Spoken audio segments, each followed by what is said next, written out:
भारत के सुपरस्टार रजनीकांत बीते दिनों जब उत्तर प्रदेश आए तो उन्होंने योगी आदित्यनाथ से मुलाकात की। सिर्फ मुलाकात नहीं की बल्कि वो गाड़ी से उतरे, उन्होंने योगी आदित्यनाथ को हाथ जोड़कर नमस्ते की, उसके बाद में उनके पैर भी छुए, जिसके बाद सोशल मीडिया पर इसकी चर्चा होने लगी। उन्होंने योगी आदित्यनाथ को गुलदस्ता भेंट किया और उसके बाद कुछ तस्वीरें खिंचवाई, जो तस्वीरें सोशल मीडिया में आई। तो आखिर इन तस्वीरों में ऐसा क्या था कि योगी आदित्यनाथ और रजनीकांत की इन तस्वीरें को लेकर रजनीकांत को आलोचना झेलनी पड़ी। आखिर क्या था इन तस्वीरों में जो लोगों को इतनी मिर्ची लग गई, हम आपको बताते हैं ये पूरा मामला क्या है। योगी आदित्यनाथ के रजनीकांत ने पैर छुए, ये लोगों को पसंद नहीं आया। लोगों ने कहा कि रजनीकांत योगी आदित्यनाथ से बड़े हैं लेकिन फिर भी उनके पैर छू रहे हैं। उन्होंने ये भी कहा कि रजनीकांत इसलिए पैर छू रहे हैं क्योंकि योगी आदित्यनाथ प्रधानमंत्री बनने वाले हैं। सिर्फ इतना ही नहीं हुआ, उसके बाद रजनीकांत जब वापस चेन्नई पहुंचे तो मीडिया ने इस पर सवाल पूछा। रजनीकांत ने जवाब देते हुए कहा कि उन्होंने योगी आदित्यनाथ के पैर इसलिए नहीं छुए कि वो किसी सूबे के मुख्यमंत्री हैं, बल्कि उन्होंने उनके पैर इसलिए छुए क्योंकि उनका कहना है कि महंत और योगी कोई भी हो वो उनके पैर छूते हैं, ये उनका आचरण है। हमारे भारतीय परंपरा के अनुसार छोटा व्यक्ति बड़े के पैर छूता है। इसको लेकर लोगों ने काफी आलोचना भी की, लेकिन रजनीकांत का भी कहना अपनी जगह सही है। हमारी भारतीय परंपरा में अगर ये परंपरा है तो एक ये भी रीति रिवाज है कि जहां अगर साधु सन्यासी अगर महंत आता है तो हमेशा उसके पैर छुए जाते हैं। महज उसकी उम्र कोई भी रही हो, चाहे उससे कोई बड़ा व्यक्ति हो या छोटा, उसको आदर सत्कार करने की हमारी परंपरा है। फिर चाहे ये परंपरा रामायण में देखने को मिली हो, चाहे आप इसको महाभारत काल में देखा हो। अगर रामायण की बात करें तो राम जी भी साधु सन्यासियों के पैर छूते थे, उनको नतमस्तक भी होते थे। इसके बाद भगवान श्री कृष्ण जो कहे जाते हैं महाभारत के टाइम में, वो भी अगर उनके सामने कोई साधु सन्यासी या महंत योगी आता था तो वो उनके सामने नतमस्तक होते थे। तो ये परंपरा भी हमारे यहाँ पहले से है। रजनीकांत ने यह भी कहा कि मैंने अपनी परंपरा को ही निभाया है, मैंने ऐसा कोई काम नहीं किया जिससे लोगों को आलोचना करनी पड़े मेरी। लोग सिर्फ गलत समझ रहे हैं। और उन्होंने ये भी कहा कि मेरा आचरण ही ऐसा है, मैं किसी भी योगी महंत को देखता हूं तो मैं उसका सम्मान करता हूं। उन्होंने कहा योगी आदित्यनाथ पहले गोरखपुर मंदिर के सन्यासी रहे, इसी ओहदे से उन्होंने उनका नतमस्तक किया, उन्होंने उनके पैर छुए। उन्होंने उनके पैर इसलिए नहीं छुए कि वो किसी सूबे के मुख्यमंत्री हैं। इसके बाद लोगों को काफी गुस्सा आया और लोग ये भी कहने लगे कि योगी आदित्यनाथ ने आखिर कैसे उनसे पैर छुपा लिए, और रजनीकांत ने तो अपना सब जमीर ही बेच दिया है जो योगी आदित्यनाथ के पैरों में गिर गए। रजनीकांत अपने आने वाली फिल्म जेलर को लेकर उत्तर प्रदेश गए थे और इसकी स्क्रीनिंग उन्हें योगी आदित्यनाथ के साथ देखनी थी, लेकिन ऐसा ना हो सका। योगी आदित्यनाथ व्यस्तता के चलते ये स्क्रीनिंग में साथ नहीं दे पाए। इसके बाद रजनीकांत ने योगी आदित्यनाथ के बाद अखिलेश यादव से भी मुलाकात की। उन्होंने कहा कि अखिलेश यादव उनके पुराने दोस्त हैं और वो उनको पहले से ही जानते हैं। अखिलेश यादव एक सम्मेलन में उनको मुंबई मिले थे, तब से उनकी दोस्ती है।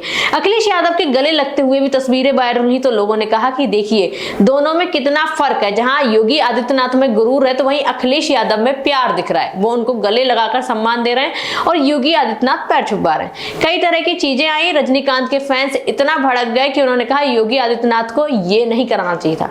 उसके बाद रजनीकांत अयोध्या मंदिर गए, उन्होंने वहां हनुमानगढ़ी मंदिर में दर्शन किए। उन्होंने कहा कि राम मंदिर जो है वो बहुत भव्य बनकर तैयार होगा और ये सिर्फ योगी सरकार ही कर पाई। उन्होंने कहा ये बीजेपी की वजह से संभव हुआ है। उन्होंने ये भी कहा कि आने वाले टाइम में ये मेरा सपना था कि मैं अयोध्या जा सकूं। और मैं आपको बता दूं तो रजनीकांत को लोग इसीलिए भी बीजेपी के करीबी बताकर उनको ट्रोल कर रहे हैं क्योंकि रजनीकांत ने जब धारा 370 हटी थी तो उन्होंने एक बयान दिया था। उन्होंने ये कहा था कि बीजेपी में जो अमित शाह और प्रधानमंत्री मोदी को उन्होंने अर्जुन और श्री कृष्ण की उपाधि दे दी थी। सिर्फ इतना ही नहीं, जब तमिलनाडु विधानसभा चुनाव हुआ तो उन्होंने ये कहा था कि वो आध्यात्मिक राजनीति भी करेंगे। इसको देखते हुए लोग उनको 2024 की राजनीति से भी जोड़ रहे हैं। अब सवाल ये उठता है क्या रजनीकांत ने जो योगी आदित्यनाथ के पैर छुए क्या उसमें कुछ ज्यादा गलत किया, या फिर योगी आदित्यनाथ के पैर रजनीकांत को नहीं छूने चाहिए थे। अब मैं आपको बता दूं क्या रजनीकांत ने ऐसा कुछ नहीं किया। रजनीकांत ने जो कहा वो भी बिल्कुल सही है, लेकिन फिर भी ट्रोल्स और कुछ लोग गुस्सा कर रहे हैं, ये कह रहे हैं कि रजनीकांत को पैर नहीं छूने चाहिए थे। वहीं कुछ लोग रजनीकांत के सपोर्ट में भी आ रहे हैं, वो ये कह रहे हैं कि रजनीकांत ने तो अपने धर्म का ही आचरण अपनाया है, उनकी जो आचरण है या फिर उनके जो संस्कार है उन्होंने उसको ही दर्शाया है। और रजनीकांत एक ऐसे अभिनेता हैं 70 साल में भी आज लोगों के दिलों में बसे हुए हैं और रजनीकांत जैसे नेता पर आरोप लगाना गलत है। अब फैंस आपस में भिड़ रहे हैं, कोई कह रहा है कि रजनीकांत ने गलत किया तो कोई कह रहा है सही, लेकिन इसमें सबसे बड़ा पहलू ये सामने आया कि लोग कह रहे हैं कि रजनीकांत जो है वो अब 2024 को लेकर बीजेपी की तरफ से राजनीति कर रहे हैं। लेकिन आप बताइए इसमें कहां राजनीति। एक कांग्रेस नेता ने भी रजनीकांत पे एक कार्टून शेयर किया और तंज कसते हुए कहा कि रजनीकांत सिर्फ योगी के इसलिए पैर छू रहे हैं क्योंकि उनको पता है कि आने वाले टाइम में योगी ही देश के प्रधानमंत्री होंगे, प्रधानमंत्री नरेंद्र मोदी नहीं। और उन्होंने ये भी कहा इसलिए रजनीकांत अपना करियर बचाने की कोशिश कर रहा है। आखिर क्या रजनीकांत को अपना करियर बचाने की जरूरत है? आप लोगों को क्या लगता है, क्या मैं गलत कह रही हूं या सही? सवाल ये बड़ा उठता है कि रजनीकांत 70 साल तक अपनी फिल्मों में नाम कमा चुके हैं और रजनीकांत को क्या योगी आदित्यनाथ के पैर छूकर अपना करियर बचाने की जरूरत है? इसके बाद एक कांग्रेस नेता ने यह भी कह दिया कि रजनीकांत अब आध्यात्मिक राजनीति कर रहे हैं और 2024 को लेकर राजनीति में उतरना चाह रहे हैं। रजनीकांत ने इस पर भी साफ कह दिया कि उनका ऐसा कोई मत नहीं है और रजनीकांत ने कहा उन्होंने जो भी किया वो उनके संस्कार, उनकी आध्यात्मिक भावना है। उन्होंने कहा कि उनके यहाँ पहले से बचपन से सिखाया जाता है कि कोई जब साधु, महंत या सन्यासी मिले तो उसको आदर सत्कार करते हैं। उन्होंने कहा मैंने वही आचरण अपनाया, अगर इसमें लोगों को गलत लगता है तो मैं इसमें कुछ नहीं कर सकता। लेकिन मैं आप लोगों से पूछना चाहती हूँ, क्या रजनीकांत ने योगी आदित्यनाथ के पैर छूकर कुछ गलत किया?